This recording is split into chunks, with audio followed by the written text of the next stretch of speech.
जय श्री कृष्णा दोस्तों। आज की वीडियो में हम सुनेंगे कार्तिक माह की पहली कहानी।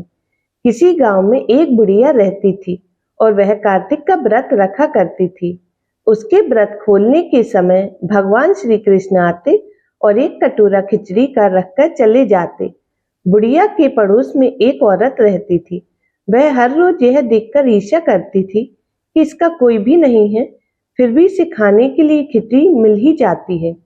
एक दिन कार्तिक महीने का स्नान करने बुढ़िया माई गंगा तट पर गई। पीछे से कृष्ण भगवान उसका खिचड़ी का कटोरा रख गए। पड़ोसन ने जब खिचड़ी का कटोरा देखा और देखा कि बुढ़िया नहीं है, तब वह कटोरा उठाकर घर के पिछवाड़े फेंक आई। कार्तिक स्नान के बाद बुढ़िया घर आई तो उसने खिचड़ी का कटोरा नहीं मिला।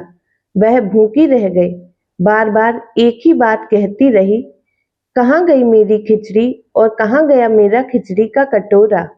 दूसरी ओर पड़ोसन ने जहाँ खिचड़ी गिराई थी वहां एक पौधा उगा जिसमें 2 फूल खिले। एक बार राजा उस रास्ते से निकला तो उसकी नजर उन दोनों फूल पर पड़ी और वह उन्हें तोड़कर घर ले आया। घर आने पर उसने वह फूल रानी को दिया। उन्हें सूंघने पर रानी गर्भवती हो गई। कुछ समय बाद रानी ने 2 पुत्रों को जन्म दिया। वे दोनों जब बड़े हो गए तब वह किसी से भी बात नहीं करते थे, ना ही वे बोलते थे। लेकिन जब वह दोनों शिकार पर जाते तब रास्ते में उन्हें वही बुढ़िया माई मिलती, जो अभी भी वही बात कहती थी, कहाँ गई मेरी खिचड़ी और कहाँ गया मेरा खिचड़ी का कटोरा। बुढ़िया की बात सुनकर वह दोनों कहते हैं कि हम हैं तेरी खिचड़ी और हम हैं तेरा बेला। हर बार जब भी वह शिकार पर जाते तो बुढ़िया यही बात कहती और वह दोनों वही उत्तर देते। एक बार राजा के कानों में यह बात पड़ गई।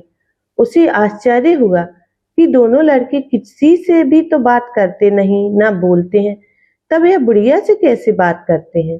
राजा ने बुढ़िया को राजमहल में बुलवाया और कहा कि हमसे तो ये किसी से कोई बात करते ही नहीं है, तुमसे ये कैसे बात करते हैं। बुढ़िया ने कहा कि महाराज, मुझे नहीं पता कि ये कैसे मुझसे बोल लेते हैं।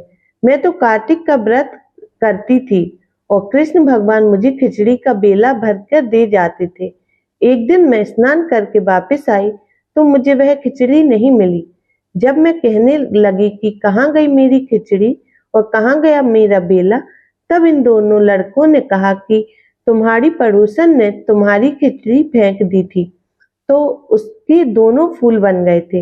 वह फूल राजा तोड़कर ले गया और रानी ने सूंघा तो हम 2 लड़के हुए। हमें भगवान ने ही तुम्हारे लिए भेजा है। सारी बात सुनकर राजा ने बुढ़िया को महल में ही रख लिया। हे कार्तिक महाराज, जैसे आपने बुढ़िया की बात सुनी वैसे ही आपका व्रत करने वालों की भी सुनना। क्या आप सबको ये कार्तिक मास की कहानी पसंद आई है? तो प्लीज कृपया हमें कमेंट करके जरूर बताइए। जय श्री कृष्णा। राधे राधे।